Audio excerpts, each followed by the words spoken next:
안녕하세요. 지난 2개 주차 동안에는 우리가 부동산의 블록체인에 대해서 알아보았죠. 그래서 블록체인이 뭔지에 대해서 알아보았고, 지난주에는 이제 블록체인이 부동산에서 어떻게 활용되는가 하는 거에 대해서 살펴보았습니다. 이번 주는요, 블록체인에 의해서 부동산에 어떠한 변화가 앞으로 있을 것으로 보이는지 이런 사항에 대해서 살펴보도록 하겠습니다. 사실은 이제 제가 이제 블록체인을 이렇게 연구를 하면서 사실 좀 깜짝 놀랐습니다. 야, 이게 앞으로 세상이 이렇게 변할 수 있고 부동산도 이러한 변화가 있을 수 있겠구나.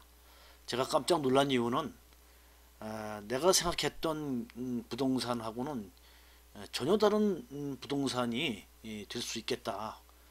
이 블록체인에 의해서요. 이런 생각이 되었기 때문이죠. 그래서 이제 이런 연구를 해가지고 작년 연말에 그 제가 한국 부동산 경영학회에서 이 사항에 대해서 연구를 발표를 했었습니다. 그래서 그런 사항을 토대로 해가지고 말씀을 드리도록 하겠습니다. 먼저 이제 블록체인이라는 것의 환경이 어떤 환경에서 이 블록체인을 적용할 수 있느냐 하면요.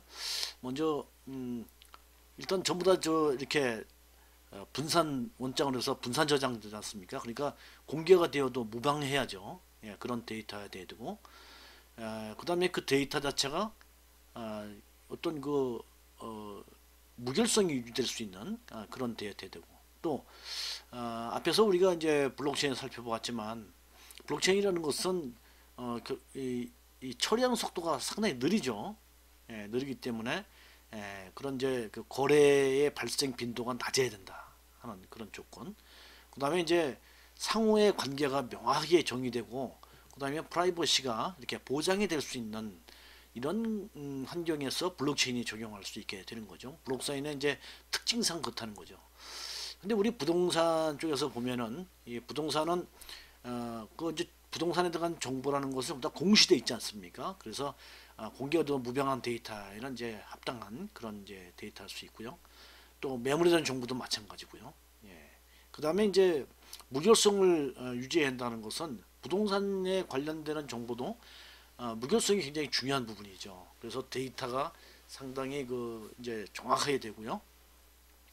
그 다음에 이제 고가로 이렇게 거래가 이루어지고 처리가 되기 때문에 고가의 물건이기 때문에 역시 마찬가지 무결성이 굉장히 중요한 것이라고 보입니다. 그 다음에 이제 거래도 우리가 뭐 부동산의 거래는 다른 거래와 틀려서 거래 빈도가 좀 그렇게 많지 않지 않습니까? 그래서 제가 서울 지역에서 서울부동산 정보광장이라는 서울시에서 운영하는 사이트에 가면은 서울시에서 각 동별로 이렇게 그 얼마큼 거래가 이루어지는지 월별 동별로 거래가 얼마나 이루어지는지 이 데이터를 가져올 수가 있습니다. 그래서 거기 들어가서 이렇게 확인해 보니까 서울 지역이 가장 많이 거래가 많죠. 그래도 전국 중에 거기서 일 건수가 말이죠. 이 800건을 넘지 않습니다. 그래서 그렇게 거래 건수도 그렇게 많지 않죠. 그래서 이런 낮은 거래 빈도 이런 것도 블록체인의 그런 기술을 적용하기에는 적합해 보입니다. 그 다음에 거래하는 당사자가 명확하죠. 그래서 상호 이렇게 관계가 명확하게 이렇게 정리될 수 있고요. 그 다음에 부동산 정보는 이게 이제 비공개성이라는 특징이 있지 않습니까? 그래서 그런 것들을 통해서 프라이버시를 보장받을 수 있고, 아무튼 이건 이 부동산에는 이 블록체인을 적용하기에는 아주 적절한 그런 곳이라고 이렇게 볼 수가 있다는 거죠. 그래서 이제 우리 부동산 분야에서 이 블록체인을 활용하게 되면은 어떤 변화가 있을 것인가 이렇게 보니까 이런 안전성이나 그 다음에 신뢰성, 신속성, 편리성 이런 면에서 상당히 혁신적인 변화를 줄 수 있겠다 이런 생각이 듭니다. 부동산에 있어서 어떤 거래의 혁신적인 변화, 그래서 등기를 한다든지 계약을 한다든지 대출을 받게 된다든지 이럴 때, 그럴 때 이제 부동산의 거래나 등기 시간을 단축하고 또 아주 간편하게 간소화시킬 수 있고요, 실성을 증대시킬 수 있죠. 그래서 이제 스마트 컨트랙트, 스마트 계약을 통해서 하게 되면은 이런 것들은 시간을 단축하고 비용을 절감하고 하는 거에 대해서는 제가 이제 그 지난 시간에 말씀을 드린 바가 있습니다. 또 하나 뭐냐면 이제 우리 이커머셜 전자상 거래가 가능을 할 수 있겠다 하는 생각을 이제 했어요. 그래서 비대면에 의해서 스마트 계약한다든지 거래한다든지 이렇게 할 수 있겠다. 그 다음에 이제 ICO를 통해서요. ICO 이걸 통해서 우리 부동산에 개발하고 투자하고 임대를 하는 데 있어서 상당한 변화를 줄 수 있겠다. 이렇게 그래서 왜냐하면 ICO를 통해서 자금을 조달하기가 아주 용이하죠. 그 다음에 토큰을 통해서 투자 방식도 글로벌하고 그래서 이제 어느 지역에 한정되지 않고 전 세계가 하나의 시장으로서 거래가 이루어질 수 있겠다. 이거는 이제 IT 기술의 큰 장점이죠. 그 다음에 이제 대중화를 이룬다고 있었는데 대중화를 왜 했냐면은 우리가 지난 시간에 부동산의 그 블록체인을 활용하는 비즈니스 모델 여러 가지를 제가 소개시켜 드렸지만 거기서 보면은 이런 이제 코인이나 토큰이나 이런 걸 통해서 어떻게요? 그래서 이제 구분 소유권으로 이렇게 좀 더 세분화 시켜 가지고 이렇게 거래가 이루어질 수 있고 거기서 자금을 확보할 수 있고 이렇게 한다고 했지 않습니까? 그래서 아주 소액으로 이렇게 투자를 할 수 있는 이제 길이 열리니까 대중화가 이루어진다는 거죠. 자, 그런 부분으로 인해서 부동산의 산업이 활성화가 이루어질 수 있겠다 하는 거고요. 또 하나는 뭐냐면은 이게 이제 허위 매물이 있어요. 그래서 이 허위 매물에 대한 근절을 통해서 거래 정보에 대한 신뢰도를 향상할 수 있겠다. 그래서 결국엔요 이런 블록체인을 통해서 우리의 부동산에는 이런 프로테크의 발전을 하고 확대할 수 있는 이런 것이 바로 이제 블록체인이다. 이렇게 말씀을 드릴 수가 있습니다. 자, 그래서 한 가지씩 한 가지씩 한번 제가 한번 생각하는 부분을 말씀을 드릴게요. 이거는 이미 말이죠.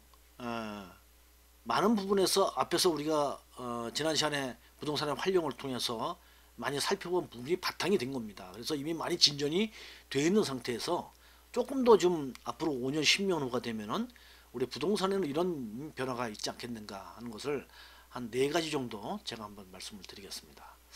먼저 이제 전자상 거래가 가능하겠다 하는 생각을 했습니다.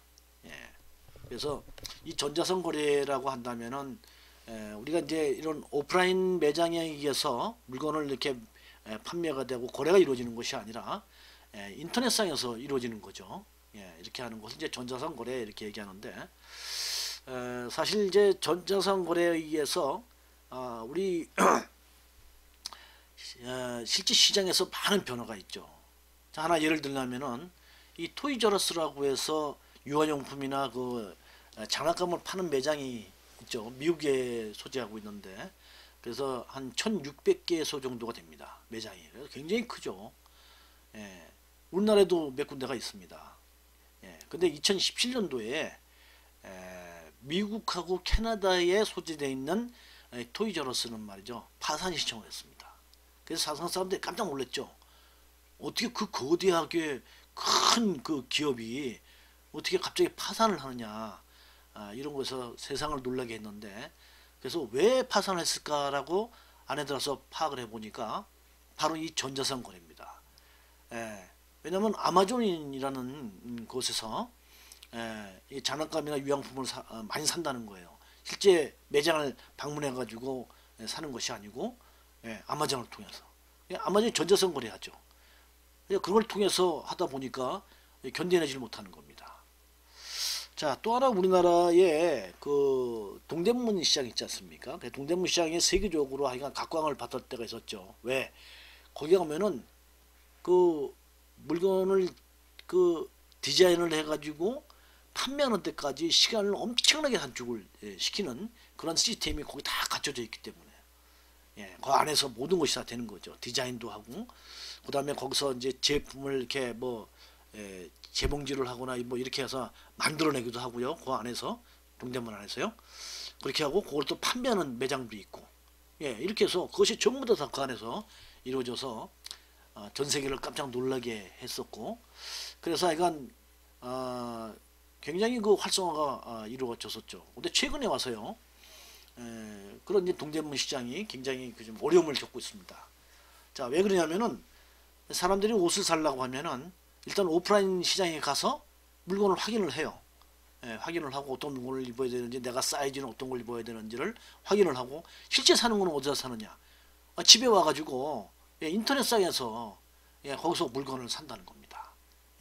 그러다 보니까 실제로 물건을 팔아야 뭐 이윤을 내고 이렇게 할 수 있는데 전부 다 그렇게 하니까 동대문에 있는 상권이 막 죽어갑니다.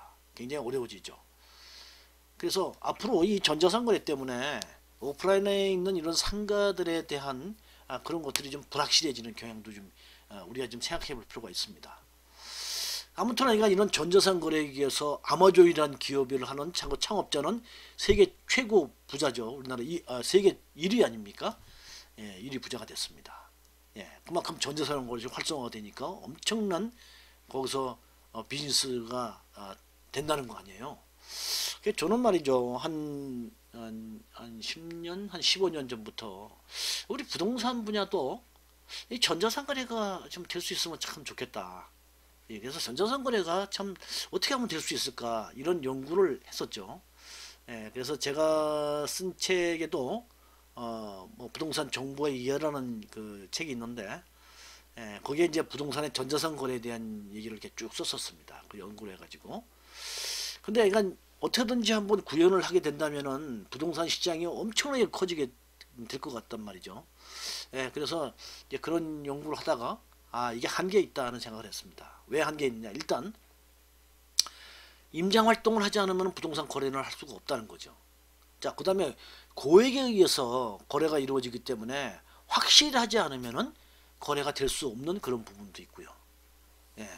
그다음에 전자상 거래가 되었을 때 계약을 해놓고 불이행이 됐을 때는 그러면 어떻게 해결할 것이냐, 뭐 여러 가지 문제가 많이 이렇게 됩니다. 그런 문제를 일반적으로 거래가 이루어졌을 때는 그런 것을 다 보완하고 해결할 수 있는 방법이 있지만 전자상 거래를 한다고 했을 때는 그런 걸 다 해결하는 데는 상당한 제한이 있구나 하는 생각을 했어요. 그래서 일부를 그 중에서 아주 극히 거래 과정에서 일부분은 뭐 이렇게 전자상으로 이렇게 할 수 있다. 전체는 하기는 어렵겠다 이런 생각을 했었는데 제가 블록체인을 대해서 이렇게 연구를 하면서 블록체인에 의해서 그동안 그 전자상 거래가 부동산 분야에서 하지 못한 부분을 많이 커버를 하고 할 수 있게 될 수 있겠다 하는 생각을 했습니다.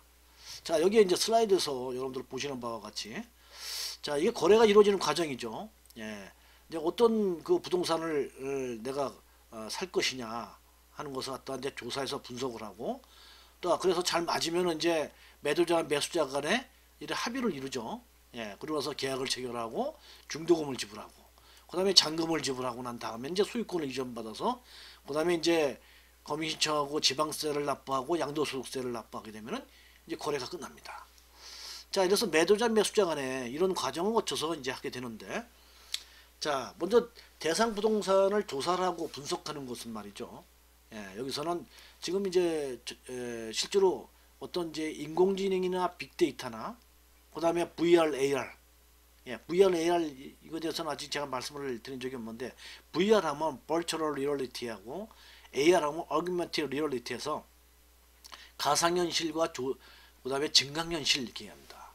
VR은 가상현실, AR은 AR, AR은 증강현실이라고 해요. 가상현실은 뭐냐면 실제 있지 않은데 실제 있는 것과 같이 이렇게 만들어서 보여주는 거, 그걸 이제 가상현실이라고 하고 증강현실은 가상현실과 현실과 현재 있는 것과 같이 보여주는 거예요. 하나 예를 든다면은 중국에는 말이죠, 이 경찰들한테 이 안경을 지급해 준답니다. 그래서 안경을 딱 쓰고 이렇게 순찰을 돌면은 사람들을 이렇게 딱 보게 되죠. 안경을 통해서. 그러면 안면 인식 기술에 의해서 그 사람을 딱 얼굴을 가지고 딱 받아들여 가지고 그것이 이제 연결이 컴퓨터하고 서버하고 돼 있어서 거기에서 이 안면 인식기에서 그 사람하고 똑같은 얼굴을 찾아내는 거죠. 그럼 그 사람이 이제 대한 정보가 쫙 있지 않겠어요? 그래서 그 사람 정보를 보고 이 사람이 지금 찾고자 하는 용의자인지 아닌지 이런 것들을 확인할 수 있다는 겁니다. 자, 우리가 이제 이렇게 해서 보는 것은 뭐냐면은 그렇게 해서 이제 찾는 것은 가상이죠. 현실이 아니고 안면인식기에서 컴퓨터에 있는 데이터 중에 그 사람을 찾는 거는 가상이지 않습니까? 그렇게 하고 실제로 보면서 가상과 같이 연결시켜서 그 사람을 찾게 하니까, 용의자를 찾게 하니까 가상현실과 그 다음에 현실을 같이 보게 하는 거죠. 그거를 이제 뭐라고 하냐면 이제 증강현실 AR이라고 합니다. 자, 그래서 이런 VR과 AR이라는 기술, 그것에 의해서 전부 다 볼 수가 있고요. 예. 또 우리 부동산에서 이제 VR이라는 것은 언제 많이 쓰냐면은 모델하우스나 어떤 집의 내부조를 볼 때, 예, 그럴 때 그걸 가상으로 만들 수가 있거든요. 그러면 그것을 가상에 의해서 충분히 그 내부를 다 이렇게 실제 가지 않더라도 똑같이 볼 수 있어서 이 모델하우스라는 데도 많이 활용하거든요. 그래서 그런 매물을 가상현실, 증강현실 이런 것으로 확인하고, 그 다음에 인공지능과 빅데이터로 분석을 하고, 자, 그렇게. 그 다음에 이제, 그런 이제 정보들을, 데이터들을 블록체인에 의해서 저장해 놓으면 어때요? 그러면 비가역성이라는 특성으로 인해서, 투명성이라는 특성에 의해서, 비가역성과 투명성이라는 특성에 의해서 어때요? 아주 정확한 그런 내용을 볼 수 있겠죠. 자, 그런 것을 이제 할 수 있겠고요. 그 다음에 이제 계약을 체결하는 과정에서도 우리가 앞에서 말씀드렸던 스마트 컨트랙트, 그래서 이제 스마트 계약을 통해서 계약을 하게 할 수 있고요. 그 다음에 중도금이 지불되고 잔금이 지불되고, 그 다음에 거기서 이제 이런 그 세금을 납부하는 데서는 그런 이제 암호화폐 있잖아요. 이런 암호화폐, 이런 암호화폐를 통해서 이런 것들이 이제 지불되도록 하게 되면은 은행을 거치지 않고 P2P 거래액에서요. 그렇죠? P2P 거래액에서 거래가 이루어지게 확실하게 하게 할 수도 있고, 그 다음에 거래 당사자를 찾는 데 있어서도 앞으로는 이제 중개의 그런 개입 없이 충분히 그 거래가 이루어질 수 있게 할 수도 있습니다. 그래서 전반적인 이런 부동산 거래에 있어서 이런 이제 블록체인을 가지고 하게 된다면은 현재 이루어지는 시스템 플러스 블록체인, 그 다음에 AR, VR, 그 다음에 이제 빅데이터라든지, 이런 인공지능 이런 것을 가지고 하게 되면 충분히 전자상 거래가 가능할 것으로 이렇게 보인다는 거죠. 그래서 앞에서 지난 시간에 여러분들한테 말씀을 드렸던 그런 그 여러 가지 사례를 놓고 보면은요, 이런 이제 전체적인 과정 중에서 부분으로 지금 현재 비즈니스가 되고 있는 거죠. 예, 비즈니스 모델을 만들어서 지금 운영이 되고 있는 겁니다. 그래서 그런 것들이 이제 앞으로 충분히 이 부동산도 이렇게 전자상 거래가 가능할 수 있겠다. 이렇게 보여집니다. 자, 그 다음에 이제 고액의 거래가 아주 편하게 거래가 이루어질 수 있겠다 하는 겁니다. 자, 우리가 이제 시장에, 부동산 시장에 참여를 하는 그 주체를 보면은 먼저 이제 이 정부가 있죠. 이런 이제 정부가 있고요. 그 다음에 이제 부동산을 공급자들, 그래서 이제 개발업자나 임대업자 이런 게 있고, 그 다음에 이제 그런 부동산을 필요로 하는 개인이나 기업, 공무원 이런 수요자가 있을 거고요. 그 다음에 이제 거기에서 다양한 부분에서 어떤 법률적으로나 중개나 아니면은 이제 뭐 세무관계 이런 것에 의해서 지원을 받아야 되는 지원의 전문가들이 있죠. 그리고 이제 금액이 오갈 때 되는 이런 보험이나 아니면 은행, 이런 이제 금융기관이 있을 겁니다. 자, 이런 것이 참여에 의해서 이렇게 거래가 이루어지게 되는데, 자, 부동산 거래 플랫폼을 블록체인에서 있는 부동산 거래 플랫폼을 운용을 하게 된다면요, 그러면은 이제 어떻게 되느냐 하면은 블록체인에서는 그런 이제 모든 장부가 분산 원장에 의해서 전부 다 가겠죠. 지금 부동산에 대한 모든 공부는 정부에서 가지고 있습니다. 그래서 정부에서 이제 열람을 하고 그 다음에 이제 발급을 받고 이렇게 되지 않습니까? 이런 수요자나 공급자나 지원 분야나 금융기관이. 근데 이제 이게 정부에서 갖고 있는 것이 아니라 이런 이제 블록체인에 대한 통합 플랫폼이 운영이 되면은 여기에 참여하는 각 사람들한테 다 부동산 공부가 다 갈 수 있다는 거죠. 이렇게. 물론 여기서 얘기하는 거는 퍼블릭 블록체인은 아니고요. 프라이빗 블록체인이라고 내지는 이제 하이퍼레저 블록체인 이렇게 볼 수 있어요. 그래서 거기에 이제 허가가 된 그런 이런 대상자들에 한해서 그런 것들이 정부가 다 공부가 다 이렇게 발급이 아니라 다 이제 저장이 이렇게 되는 거죠. 중앙에서 저장되는 것이 아니고 우리가 이제 블록체인은 탈중앙이기 때문에 그죠? 예, 그래서 중앙에서 서버에서 지금 저장했던 각종 공부들 뭐 토지장, 임야지장, 지적도 임야도 뭐 등기상 증명서 이런 것들이 전부 다 어떻게 돼요? 전부 다 분산으로 다 되는 거죠. 다 거기에 참여한 사람들한테 전부 다 분산해서 저장이 된다. 자 이렇게 되고요. 그 다음에 계약이 이루어졌을 때는 계약이 되면은 그 계약하는 장부도 전부 다 계약서도 전부 다 이렇게 다 되는 거죠. 다 분산해서 가게 된다. 이렇게. 자 이런 상태에서 제가 이제 은행에 가서 대출을 받고 있습니다. 이제 거래를 하나 계약을 해가지고 대출을 받고 싶어요. 그러면 이제 은행에 가겠죠. 은행에 갔을 때 어떻게 되냐면은 전에는 이제 가면은 어떻게 돼요? 모든 이제 계약서도 가져가야 되고 원본도 가져가야 되고 그 다음에 거기에 이제 필요로 하는 각종 이제 구비 서류가 있죠. 그런 것들을 다 구비해 가서 대출 신청을 해야만 대출이 이제 될 수가 있는 부분이 있는데 그런 거 없이 전부 다 공부라는 것이 다 모든 데 가기 때문에 내가 대출을 받겠다 하면은 그 대출 받는 데는 갈 때 신분증만 가져가면 되는 거죠. 그래서 신분증만 가져가면은 이 계약한 계약서도 요 은행에 가면 있을 것이고 그 다음에 각종 공부가 가장 최신 것이 그대로 다 거기에서 다 가지고 있기 때문에 그렇기 때문에 어때요? 굉장히 편리하겠죠. 그 다음에 그동안 이제 가서 대출을 상담을 하고 그 다음에 구비한 서류를 또 다 일일이 가가지고 발급을 받고 준비를 하고 그리고 다시 가서 신청을 하고 해야 되는데 그러지 않고 바로 가면은 신청이 다 될 수 있고 그러니까 어때요? 시간도 굉장히 단축될 수 있겠죠. 만약에 예를 들어서 말이죠. 등기를 해야 된다. 소유권 이전을 해야 된다. 하는 것도 마찬가지입니다. 그 이제 여기에 법무사한테 가서 소유권 이전 신청을 할 때도 마찬가지로 가져갈 서류는 아무것도 없습니다. 왜? 이 법무사 다 갖고 있습니다. 그 서류를.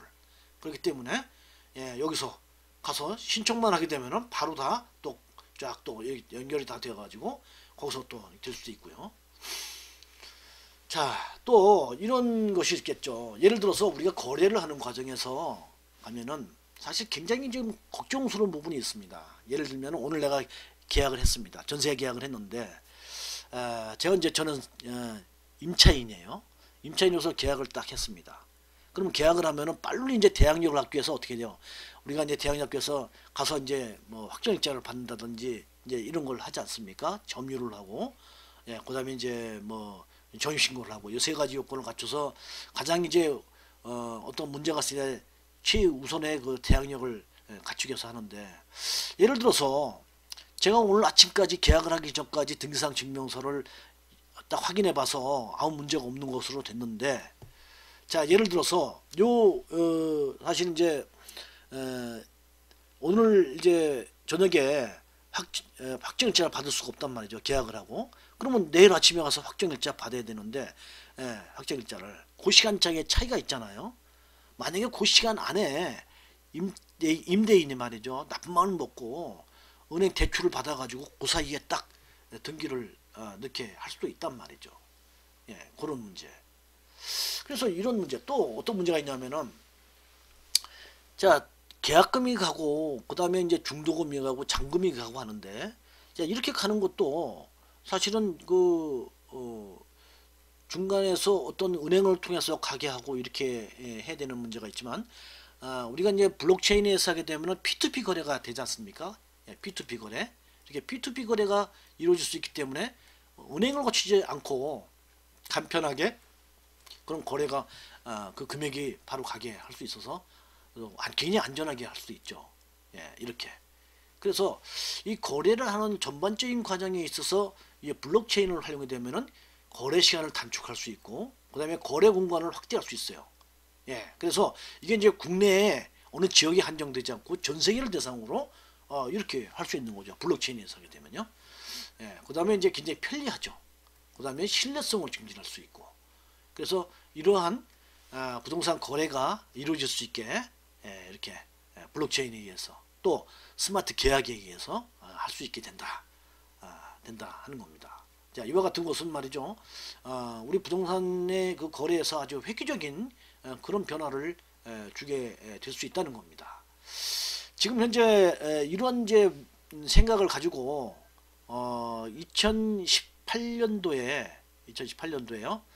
종이 없는 그런 부동산 거래가 이루어질 수 있게끔 하겠다 해서 요거 이제 시스템을 구축을 하고 제주도를 시범 지역으로 해가지고 했습니다. 그래서 거기서 한 것은 이 전반적인 제가 지금 말씀드린 전반적인 걸 한 것이 아니라 은행에다가 말이죠. 제주시 안에 있는 제주도 안에 있는 11개의 금융기관에다가 그런 이제 공부를 다 그 분산 원장을 다 보내줘 가지고 분산 저장하게 해서 실제로 대출을 받게 할 때 별도 서류 없이 가서 대출을 받게끔 하겠다. 블록체인에 의해서요. 그래서 이제 이런 것을 가지고 했었는데 사실 작년도에 말이죠. 제주도를 쪽으로 놓고 이제 시범 구축 시범적으로 운영을 해보고 성공적으로 되면은 금년도부터 전국으로 확산하려고 했었습니다. 야, 그런데 사실 이제 중간 과정에서 여러 가지 문제가 생겼다고 그래요. 그래서 제가 이제 그 제주도하고 그다음에 이제 국토부에 있는 실무 담당자하고 이렇게 통화를 해서 확인해 본 적이 있습니다. 근데 이제 구체적으로 얘기는 안 해요. 왜냐하면 이제 의도대로 되지 않고 중간에 멈춰져 있는 거기 때문에 사실 이제 자료를 제공해 달라고 해도 제대로 못 주고 있고요. 그리고 실제로 하지도 못하고 이러면서 사실 이제 거기 이제 담당 사무관이 저한테 그러더라고요. 그래서 내년도에 작년 얘기인데요. 작년 연말쯤에 했었는데 2020년도에 다시 이 사업을 하게 될 텐데 그때 좀 자문을 좀 해주시면 좋겠다 하고 이렇게 그때 이렇게 요청을 한 적이 있습니다. 근데 올해 말이죠. 요거를 제가 여기다 2020년부터 이렇게 써놨는데 올해 실제로 요 블록체인 기반의 부동산 정보 공유 플랫폼을 갖다 구축을 하겠다. 이렇게 국토부에서 발표를 했습니다. 그래서 금년도에 이제 어떻게 구축을 할 것인지는 전략 계획을 갖다 수립을 하고요. 전략 계획을 수립을 하고 그리고 2021년부터 2023년까지 약 4년간 실제로 한 200억을 투입해 가지고 그래서 이런 전반적인 것을 다 할 수 있도록 제가 지금 말씀드린 것을 전반적으로 다 할 수 있도록 그런 이제 블록체인에 의한 시스템 구축을 하겠다. 이렇게 발표를 했습니다. 그래서 이제 저도 사실 많은 기대를 하고 있습니다. 앞으로 한 4년 정도면은 충분히 이렇게 될 수 있을 거라고 보여요.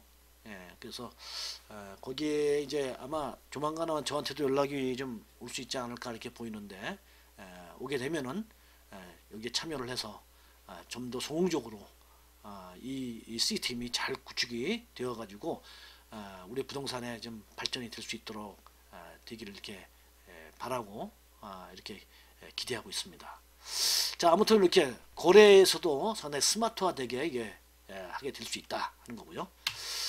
자, 그 다음에 이제 또 하나가 뭐냐면은 이런 이제 ICO나 STO에서 ICO 하면 이제 이니셜 코인 오퍼 그래요. 이니셜 코인 오퍼. 그 다음에 STO는 뭐냐면 세큐리티 토큰 오퍼 이렇게 얘기합니다. 그래서 여기 이렇게 제가 써놨어요. ICO는 이 ICO는 이제 이니셜 코인 오퍼라고 그랬죠, 제가. 그 다음에 STO는 여기에 세큐리티 토큰 오퍼링 이렇게 써놨는데 ICO는 뭐냐면 이제 토큰을 발행해 가지고 토큰을 발행해서 그 토큰을 갖다 판매를 해서 자금을 조달받고 그 자금을 조달받아서 가지고 어떤 프로젝트를 수행하는 거예요. 그래서 이런 암호화폐를 발행해 가지고 자금을 조달하는 방식 그걸 이제 ICO라고 합니다. 근데 이 ICO에 의해서 되는 것이 좀 더 발전한 것이 이제 STO예요. 이걸 이제 우리나라 말로 하면 증권형 토큰이라고 얘기할 수 있습니다. 증권형 토큰 이렇게. 자, 그래서 부동산 분야에서 이런 ICO나 이런 STO에 의해서 어떤 비즈니스 모델을 만들어낼 수 있겠을까 하는 것을 제가 한번 생각해 본 겁니다. 자, 부동산에 이제 여러 가지 사업을 하죠. 부동산하는 기업들이 예를 들어 개발을 하기도 하고, 그 다음에 임대 사업을 하기도 하고, 또 아니면 어떤 이제 새로운 어떤 이제 비즈니스를 하기도 하고요. 그 다음에 또 투자하는 경우도 있겠죠. 투자. 어떤 자산 관리 회사인데 투자를 하지 않습니까? 그래서 투자. 그 다음에 이제 여러 가지 프로테크를 할 수도 있겠죠. 제가 이제 프로테크 말씀드리는데 다음 주에는 제가 이제 우리 프롭테크에 대해서 전반적으로 한 개 주나 한 2개 정도 이렇게 말씀을 드리려고 합니다. 아무튼 이런 이제 부동산의 다양한 비즈니스를 하는 그런 기업들이 말이죠. 기업들이 실제로 이제 그 기업을 뭐 개발을 하거나 뭐 어떤 이제 사업을 하려면 자금이 많이 필요하잖아요. 그래서 자금 조달을 해야 되는데 자금 조달이 굉장히 어려워요. 이게 그래서 잘 안 되는 경우가 많은데, 자 이런 것들을 이제 하는 데 있어서 어떠냐면은 이 토큰을 발행해 가지고 하는 거죠. 그럼 토큰을 발행하면 그런 토큰을 발행을 하고 운용할 수 있는 플랫폼이 있어야 되지 않겠습니까? 그래서 이런 이제 플랫폼을 개발을 할 수 있는 그런 회사에 의뢰를 해 가지고 그래 가지고 플랫폼을 구축을 하고, 그 다음에 이제 거기에서 이런 이제 이런 토큰 갖다가 이제 발행을 하게 해가지고 지원을 받아서 여기서 이제 운용을 하는 거죠. 자 이렇게 해가지고 여기서 이제 사업 설명, 이제 사업 계획서를 작성하겠죠. 어떤 이런 사업을 하겠다, 이런 개발을 하거나 뭐 임대 사업을 하거나 투자를 하거나 이런 사업을 하겠다고 사업 계획서를 작성을 잘 해서 요거를 이제 톡하면 뭐라고 하냐면 이제 파이트 페이퍼라고 합니다. 백서라고 그러죠. 사업 계획서, 이제 사업 계획서가 바로 이제 파이트 페이퍼인데, 자 요걸 작성을 하면은 요 작성된 것을 이제 보고 사람들이 이제 그 토큰을 갖다가 이제 사겠죠. 토큰을 삽니다. 이렇게. 그래서 이제 여기 부동산에 투자하는 사람들이 이 토큰을 사는 거죠. 근데 토큰을 사는데 그 토큰은 어떻게 사냐면은 이제 클라우드 펀딩을 통해서 한다 이거죠. 클라우드 펀딩. 클라우드 펀딩이 뭐냐면은 클라우드라는 것이 군중이잖아요. 그래서 아주 여러 사람이 소액으로 이렇게 사는 거죠. 그래서 이제 이 토큰은 가격은 한 개당 뭐 예를 들어서 뭐 100원도 될 수 있고 뭐 1000원도 될 수 있고 뭐 만원도 될 수 있고, 자 이렇게 해서 내가 투자하는 것이 뭐 예를 들어서 50만 원이다. 그러면 토큰 하나에 만 원이면은 50개를 사는 것이 되는 거죠. 이렇게. 그래서 소액으로 살 수 있게 되는 거죠. 또 클라우드 펀딩을 하게 되면은 상당히 어때요? 아주 소액의 투자지만 굉장히 많은 사람들이 투자를 하게 하기 때문에 어때요? 굉장히 많은 자금이 모이게 될 수도 있습니다. 이렇게. 그래서 그런 자금을 모아 가지고 이 회사는 그것을 가지고 이렇게 운영하는 이런 비즈니스 모델을 하는 그런 회사를 하거나 자체적으로 그런 회사를 하거나 그런 데다가 그 돈을 갖다가 이렇게 들여서 어떤 이제 비즈니스 모델을 개발을 하게 할 수도 있고 투자를 할 수도 있고, 자 이렇게 할 수 있게 된다는 겁니다. 이렇게. 자 그러면은 이제 여기서 이제 투자는 이런 이제 자금 이 하기 위한 이 토큰은 말이죠. 다시 또 어디다 파냐면은 토큰 거래소가 있어요. 이게 토큰 거래소. 토큰 거래소는 여러 군데 많이 있습니다. 그 토큰 거래소에다 또 팔죠. 그를 팔아서 자금을 조달하기도 하고. 그러면은 이 토큰 거래소에는 이 토큰을 사고자 하는 사람들이 굉장히 많이 이제 다수가 있습니다. 그래서 그 사람들이 토큰을 사는 거죠. 자, 이게 바로 뭐냐면 여기서 이루어지는 것이, 우리가 비트코인을 하나 예를 들자면은 비트코인에서 사람들이 비트코인을 사지 않습니까? 왜 사요? 그것이 가격이 이렇게 올라가니까. 그럼 올라갈 때 팔면은 수익이 생기니까 이것이 하나의 재테크 수단으로 지금 비트코인을 사고 팔고 하지 않습니까? 어디서 사고 팔죠? 이거 봐서 이게 거래소입니다. 이 토큰 거래소, 이 암호화폐 거래소에서 요거 갖다 하는 거죠. 그래서 여기서 이제 산 토큰을 가격이 올라갈 것으로 기대하고 이제 여기서 사람들이 투자를 하게 한다는 거죠. 자 그러면은 여기에서 부동산에 이렇게 클라우드 펀딩을 통해서 투자하는 사람하고 여기 일반적으로 투자하는 사람이 이걸 왜 삽니까? 이걸 사는 이유는 바로 뭐냐면은 나중에 이 사업이 잘 돼가지고, 이 사업이 굉장히 잘 돼가지고요. 그래가지고 수익을 나게 되면은 어떻게 돼요? 수익이 낸 것만큼의 배당을 해주게 되는 거죠, 투자한테. 근데 이 배당을 해주는데 어떤 기준으로 배당을 해줍니까? 토큰을 가격을 가지고 배당해 줍니다. 토큰을 처음에 살 때는 하나에 1,000원 주고 샀는데 이게 사업이 굉장히 잘 돼가지고 하게 되면은 여기 수익이 난 만큼 토큰에다가 1,000원짜리가 이제 이게 2,000원이 될 수 있고 3,000원이 될 수 있는 거죠. 이렇게. 그래서 여기 있는 사람은 토큰을 산 걸 가지고 돈을 이제 벌게 되는 거죠. 그래서 그걸 기대하고 이제 투자하게 되는 거죠. 이렇게. 자, 그러면 이 사업이 과연 이제 이런 모델이 앞으로 비즈니스 모델로 성공할 수 있겠는가 하는 부분인데, 지금 실제로 말이죠. 제가 부동산뿐만이 아니라 이 ICO에서 많은 자금이 이렇게 조달이 되고 사업이 잘 수행이 돼가지고 그래가지고 그걸 그 비트코인과 같이 말이죠. 그런 암호화폐를 구입하는 것이 많은 그런 그 이윤을 창출하고 수익을 내기 때문에 이게 이제 2016년 17년부터 처음에 이런 ICO라는 개념이 나와가지고 그때는 전국적으로 뭐 한 2,700만 불 정도밖에 자금 조달 안 넣는데 말이죠. 이게 지금 수십억 달러가 이렇게 자금이 조달됩니다. 지금 굉장히 많은 자금들이 시간이 지나면 지날수록 더 많은 자금이 지금 막 이 조달이 됩니다. 그래서 이 ICO를 통해서 많은 자금이 이렇게 조달이 될 수 있어요. 특히 이 부동산이라는 것은 지금 현재 그 투자를 다 하고 싶어 하죠. 왜냐하면 부동산 가격이 올라갑니다. 우리가 주택을 놓고 보면은 이렇게 시계열 통계표를 이렇게 보면요. 시간이 감에 따라서 가격은 갖다가 계속 우상향으로 올라가고 있어요. 중간에 약간 뭐 올라갔다 내려갔다 이런 경우도 있지만 전반적으로 이렇게 보게 되면은 이렇게 우상향한다. 그래서 누구든지 투자하고 싶은데 어때요? 투자하려면 상당한 금액이 필요하죠. 지금은 투자하려면은 아파트를 갖다가 내가 5억짜리를 샀으면 좋겠다, 투자했으면 좋겠다 하면은 5억이 다 있거나 아니면 전세를 끼고 하면은 그 책이라도 다 있어야 되지 않습니까? 그러니까 사실은 내가 하고 싶어도 내가 그만한 돈이 없으면은 나는 뭐 하지 못하는 거죠. 근데 클라우드 펀딩을 하게 되면 어떻게 해요? 그러면은 아주 소액으로 투자할 수 있단 말이죠. 토큰 하나의 가격을 기준으로 해서 하니까요. 그래서 아주 소액으로 이렇게 투자를 하게 할 수 있기 때문에 그래서 많은 자금이 이렇게 조달될 수 있다 된다 하는 거죠. 자, 이런 방식에 의해서 이렇게 이런 이제 방법에 의해서 이렇게 자금이 조달되고 그것에 의해서 실제로 이제 어떤 그 사업을 하게 되고요.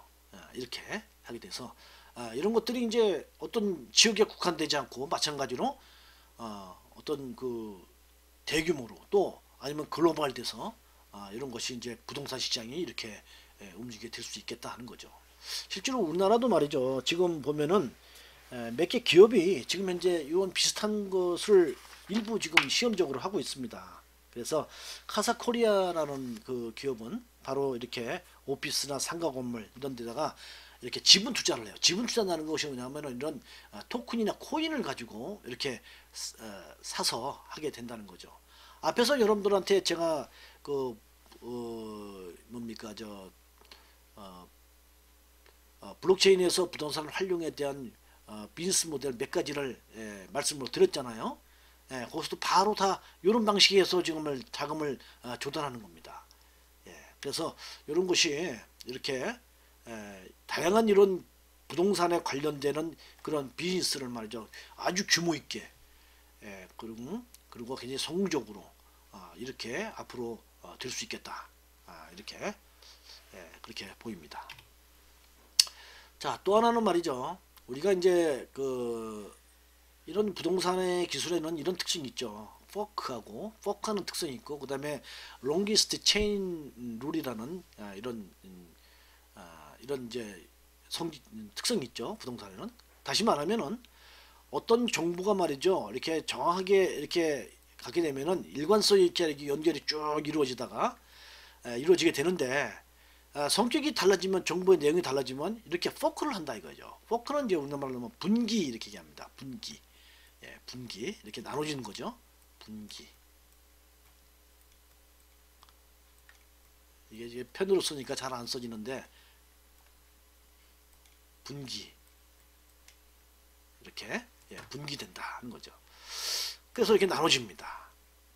그래서 이 블록이 이렇게 쭉 이렇게 가장 나눠지는 이제 분기 현상이 일어나는데 이게 됐을 때 어느 것이 가장 올바른 정보고 정보가 잘 연결된 것으로 보느냐 하면은 길게 연결된 것이 가장 정확하게 정보가 연결되어 있는 것으로 본다. 왜 그러냐? 가장 많은 노력을 하고 구분해서 연결이 되어 있기 때문이라는 거죠. 이런 성격을 갖다가 이제 이용을 하게 되면요. 그러면은 우리 부동산의 허위 매물을 갖다가 이렇게 방지할 수 있게 된다는 거죠. 사실 2010년부터 우리 부동산 분야는 말이죠. 이 정보를 누가 올리냐면은 매물에 대한 정보는 공인중개사들이 이렇게 올리죠. 근데 뭐 공인중개사들 대부분 다 상당히 이렇게 양심적이고 윤리적으로 이렇게 부동산업 중개업을 하고 있습니다만 일부 중개사들이 매물에 대한 정보를 갖다가 이렇게 허위로 올려요.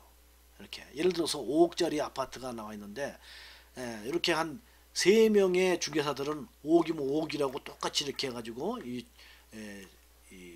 시스템에다가 이렇게 등록을 하는데 이 D라는 중개사는 말이죠. 5억이 아니고 한 4억 2천을 이렇게 올립니다. 이렇게 올려놓으면은 일반인들이 이제 이걸 보죠. 이 보고서 다른 데는 다 5억인데 여기 4억 2천이네. 그러면 아무래도 이 D라는 중개사한테 전화를 해서 문의할 가능성이 크겠죠. 여기에. 그래서 이제 문의를 하는 전화를 유인하기 위해서 이렇게 허위로 이렇게 정보를 이렇게 올린단 말이죠. 자, 이런 것들이 이제 한 번, 두 번이 아니고 여러 번 이제 반복되고 가면 사람들이 어떻게 돼요? 안 믿죠. 그러니까 그 시스템 자체가 이 생명력을 잃어갑니다. 예. 여기에서 이 3명이 말이야. 4명 중에 3명이 아무리 열심히 하면 뭐예요? 이 한 명 때문에 이 시스템이 이렇게 그냥 죽어버린다는 거죠. 예. 그래서 이런 것들을 어떻게 방지할 수 있을까 하는 것에 대해서 2010년부터 많은 연구를 했어요. 저도 여기 연구 많이 했습니다. 예. 어떻게 하면 허위 정보 없이 이렇게 신뢰가는 정보를 통해서 이 정보화가 이렇게 발전할 수 있을까, 부동산 분야에서. 그래서 연구를 하고 고민을 하고 많이 했었는데, 자, 이런 것들이 아까 제가 봤듯이 여러분들이 이게 블록이 이루어지는데 길게 연결되는 것이 실제로 진정하게 맞는 정보고, 이렇게 허위로 되는 것은 이렇게 이제 분개한다고 그랬잖아요. 아까 정보가 틀려지면. 그래서 이 ABC라는 이 중개사들이 이 정보를 넣은 것은 블록을 이렇게 쭉 연결을 이렇게 시켜서 이렇게 될 것이고, 이 D라는 것은 이 D라는 중개사가 한 요 정보는 이거 갖고 일관성을 갖지 않기 때문에 분개하지 않겠어요? 이렇게 됨에 따라서 어떻게 돼요? 정확한 정보와 허위로 된 정보하고 딱 분리해서 구분해서 볼 수 있게 된다는 거죠. 그래서 이런 걸 통해서도 이렇게 이제 가능하기 때문에 이런 것이 이제 될 수 있기 때문에 허위 정보를 갖다가 이렇게 알 수 있게 된다. 지금 뭐 죄송합니다. 제가 갑자기 전화가 끄고 했었는데 전화가 와가지고 잠깐 좀 말이 좀 더뎌졌는데 여러분들 이해 바랍니다. 자, 이렇게 할 수 있게 된다는 거죠. 자, 또 하나 이제 이것이 이제 바로 이제 제가 말씀드린 것과 같이 이렇게 길게 연결된 거, 이런 것들. 그것이 이제 진정한 정보고, 그런데 이렇게 분기를 하게 되면은 이렇게 허위 정보를 이렇게 분기를 하기 때문에 이렇게 시스템상에서 어떤 정보가 정확한 것인지 또 얼마나 신뢰성 있는지 이런 것들을 전부 다 이렇게 표기를 해서 그런 정보를 보는 사람이 이 정보는 정확한 정보, 이 정보는 정확하지 않은 정보, 이렇게 확인도 할 수 있게 된다 하는 겁니다. 그래서 우리가 그동안 해결하지 못했던 거예요. 그래서 지금 예를 들면요, 네이버 부동산에 가가지고 여러분들이 그 부동산에 관련된 매물을 이렇게 쭉 보게 되면은 거기에 이렇게 딱지 하나 붙어있어. 확인 매물 이렇게요. 그래서 근본적으로 해결할 수 없기 때문에 실제로 매물을 내가 중개사한테 의뢰를 하면은 중개사가 네이버 부동산에다가 이제 홍보를 해서 거기다가 이렇게 등록을 해 놓습니다. 그러면 등록을 해 놓으면은 그 등록해 놓은 네이버 부동산에서 직접은 하지 않고요, 용역을 주더라고요. 그래서 어떤 업체에다 용역을 주면 그 업체에서는 의뢰를 한 집주인한테 연락을 합니다.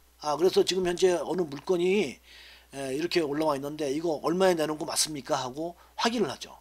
그래서 예, 내가 얼마에 의뢰를 했습니다 하면은 거기다가 이제 확인 메모를 딱지를 이렇게 붙여놓는 거예요.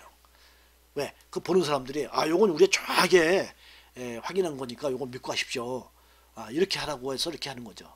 참 어떻게 보면 말이죠, 지금 이렇게 시대가 발전하고 정보가 기술이 발전했는데 굉장히 어때요? 원시적인 방법이잖아요. 이렇게 할 수 없는 한계가 있었는데 바로 블록체인이라는 것에 의해서 하게 되면은 근본적으로 이런 것들을 해결할 수도 있겠다. 이런 생각이 들었습니다. 그래서 그런 걸 통해서 신뢰성을 좀 더 가질 수 있도록 하는, 부동산 시장에 신뢰성을 가질 수 있는 그런 것이 되겠다 하는 겁니다. 자, 그 다음에 이제 이 하이퍼레저라는 것이 있는데요. 이 하이퍼레저라는 거는 우리가 이제 뭐냐면은 이제 블록체인에 세 가지가 있다고 그랬죠. 첫 번째가 뭐냐면 이제 퍼블릭 블록체인, 두 번째가 이제 프라이빗 블록체인, 그 다음에 세 번째가 이제 컨소시엄 블록체인, 이렇게 세 가지가 있다고 제가 말씀을 드렸는데, 이제 퍼블릭 블록체인이 아니고 이제 그 다음에 프라이빗이나 그다음에 이제 그런 그 컨소시엄 블록체인으로 할 수밖에 없는 것은 그런 이제 여러 가지 참여자들을 참여하게 할 수 없고, 그다음 탈중앙화로 해서 그 불특정 다수가 참여하는 데는 한계가 있기 때문에 그것다가 이제 허가된 사람들만 한해서 이렇게 하려고 하는 거고, 또 하나는 뭐냐면은 속도가 너무 늦으니까, 처리하는 속도가 느려서 그런 처리 속도를 좀 더 빠르게 하기 위해서 이제 변형한 것이 이제 뭐냐면 이제 프라이빗 블록체인이나 그다음에 이제 컨소시엄 블록체인이라고 말씀을 드린 바가 있죠. 그래서 이런 이제 프라이빗 블록체인을 하는 것의 하나가 뭐냐면 이제 하이퍼레저 패브릭입니다. 잠깐 이제 어려운 용어가 자꾸 생소한 용어가 나오는 것 같아서 좀 이제 조금 좀 불편하기도 한데요. 여러분들 이해하기 바래요. 원래 이제 첨단 기술 이런 것들은 이제 용어가 다 좀 생소하죠. 그냥 용어를 여러분들이 용어에 너무 신경 쓰지 마십시오. 그냥 그런 게 있구나. 여러분들은 대략적으로 부동산에서 블록체인이 이렇게 활용되는구나. 이 정도만 알면 되는 거고요. 이런 용어, 새로운 용어, 이런 전문적인 용어는 기억하고 여러분들이 하시면 더 좋겠지만 그러지 못한다 할지라도 크게 문제 없으니까 너무 그런 용어에 신경 쓰지 마시기 바랍니다.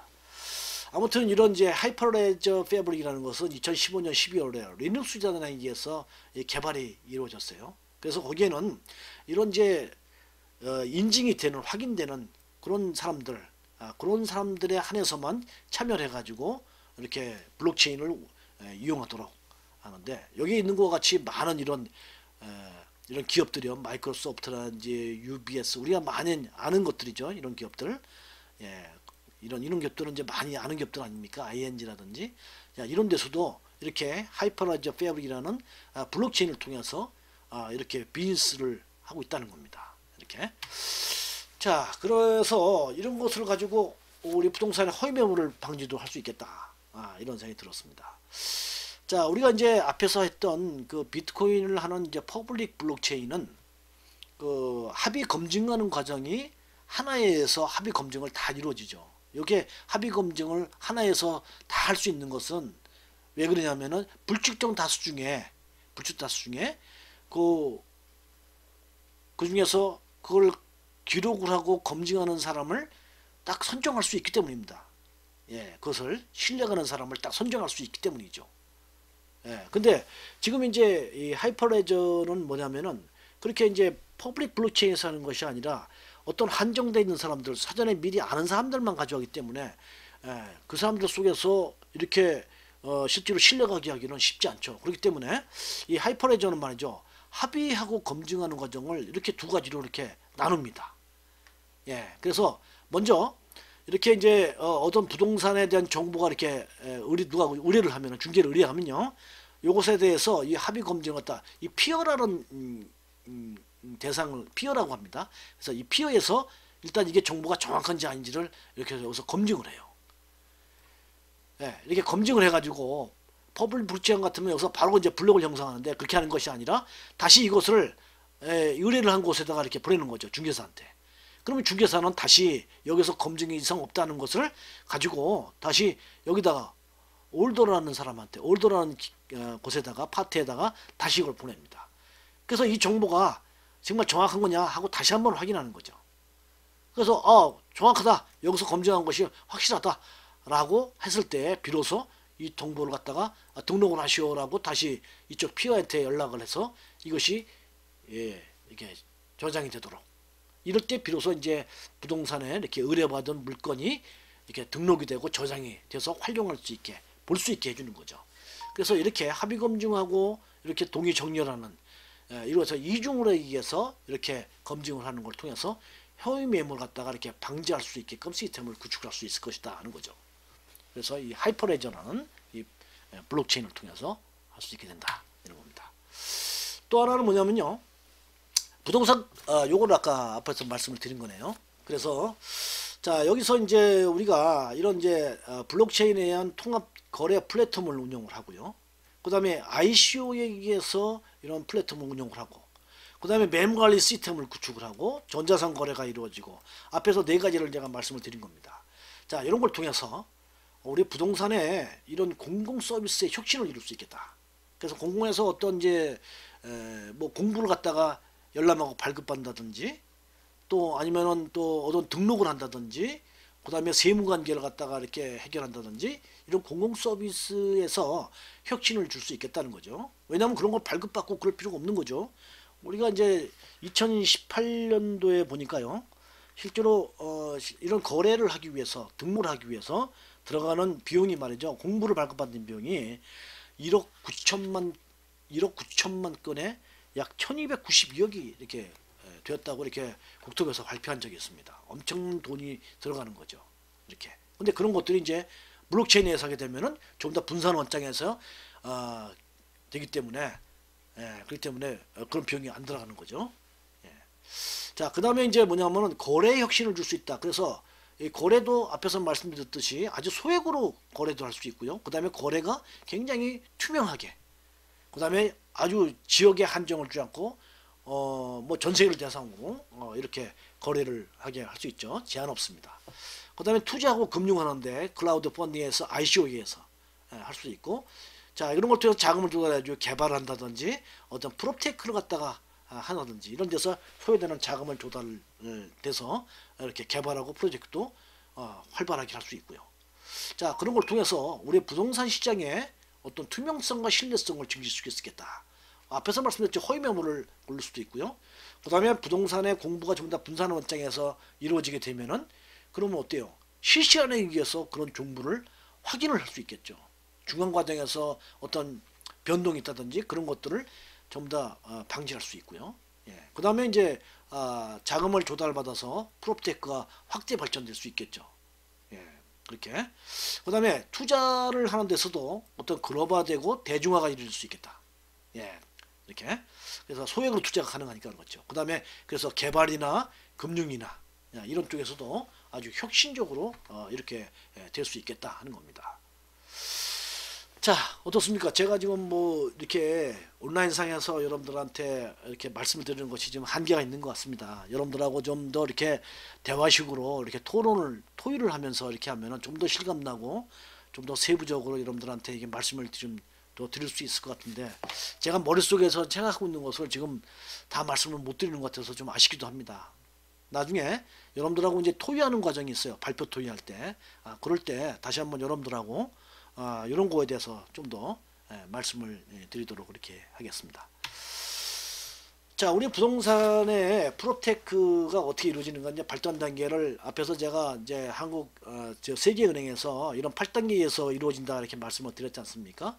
그래서 이제 여기에 보면은 이 기록을 하고 그 다음에 등기가 이루어지고 블록체인에 의해서요.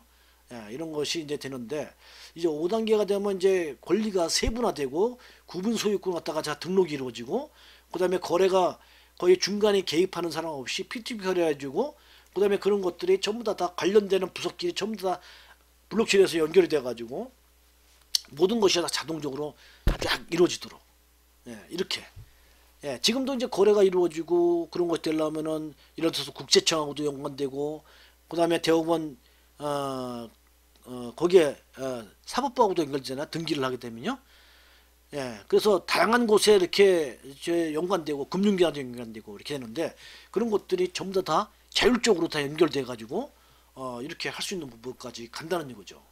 그래서 이 8단계까지 이렇게 가게 되었을 때 어떤 모습일까 하는 것은 앞에서 제가 말씀드린 그런 네 가지가 바로 이 8단계까지 갔을 때 모습이고, 이렇게 이제 가게 되는 것이 어느 정도 시간이 앞으로 걸릴 것이냐 하는 것은 뭐 확실하게 뭐 장담을 해서 말씀을 드릴 수 없지만, 지금 이제 가는 추세를 이렇게 보게 되면은 최소한 한 5년 내지 10년 후에 되면은 이 8단계까지 이제 가게 되지 않겠는가. 이렇게 가했을 때는 말이죠. 지금 우리가 지금 생각하는, 우리가 지금 현실적으로 적용되는 이런 것과는 전혀 다른 이런 부동산으로 이렇게 갈 수도 있겠다 하는 말씀을 좀 드리고 싶습니다. 자, 그래서 앞으로 이제 이렇게 많은 획기적이고 혁신적인 변화를 줄 것으로 보이는데요. 이렇게 되는 이 변화에 어떻게 이제 대비를 해야 될 것인가 하는 거죠.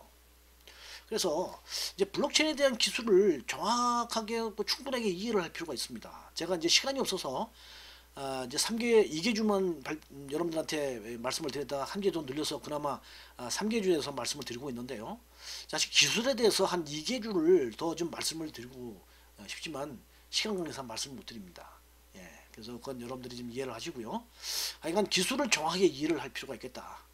그래야 어떻게 적용할 것인지를 정확하게 판단하고 할 수 있겠죠. 지금 아까 말씀드렸듯이 금년도에부터 해서 이제 블록체인에 의해서 그런 통합 플랫폼을 이제 구축을 앞으로 한 5년 동안에 하겠다고 200을 떼어서 하겠다고 했는데 이 부분도 마찬가지입니다. 이 부분이 제대로 잘 이루어지려면은 블록체인 기술을 정확하게 이해를 하고 해야 된다는 거죠. 예. 제가 이제 빅데이터에 대해서 할 때도 말씀드렸습니다만 실제로 제가 이제 많은 기관에서 자문을 하고 이렇게 가서 하다 보면은 의외로 깜짝 놀랍니다. 왜? 빅데이터를 잘 몰라요. 기본적인 것부터 모릅니다. 그런 걸 모르면서 빅데이터를 갖고 사업을 하겠다고 하는 PM이 많아요. PM, 프로젝트 매니저가 많단 말이죠. 예. 그것이 그런 기관에 말이죠. 예. 그래서 저는 그런 생각을 했어요. 야, 과연 내 돈으로 말이죠. 내 개인이 사업하는 것으로 수십억, 수백을 들이면은 저렇게 연구 안 하고 공부 안 하고 저 사업을 할 수 있을까? 그렇게 할까? 예, 이런 생각을 좀 했습니다. 예, 그래서 블록체인도 똑같은 그러한 또 우를 범하면 안 되겠다 하는 생각이 들어요. 그래서 그런 정확하게 이해하는 이런 것이 좀 필요하고요. 그 다음에 이제 이런 프롭테크가 앞으로 많이 이제 확대될 것으로 보입니다. 블록체인에 의해서. 왜냐하면 자금을 조달할 수 있잖아요. 그 다음에 블록체인에서 이루어지는 여러 가지 사업 모델이 많이 있지 않습니까? 예, 그래서 앞으로 블록체인에서 프롭테크가 더욱더 확대되겠다. 그런데 이 프롭테크를 하는 그 오너들을 그런 것을 보면요, 대부분 부동산 전문가가 아니라 IT 전문가들입니다. 그래서 여전히 이런 프롭테크에서 우리 부동산 전문가들이 이렇게 사이드로 이렇게 아웃사이더가 되지 않을까 하는 우려가 있습니다. 그래서 우리 부동산에 이제 여러분들이 공부를 하시는 여러분들이나 전문가들이 좀 더 연구하고 학습을 해야 제대로 된 이 블록체인이란 프롭테크가 되지 않겠는가 이런 생각을 해봅니다. 특히 말이죠, 여러분들 요거 하나는 좀 참고적으로 아시면 좋을 것 같습니다. 우리나라는 말이죠, 중소기업을 육성하기 위해서 굉장히 노력하잖아요. 그래서 중소기업 창업지원법이라고 있습니다. 그래서 이 창업지원법에 의해서 창업하는 사람들한테 많은 지원을 해주죠. 예.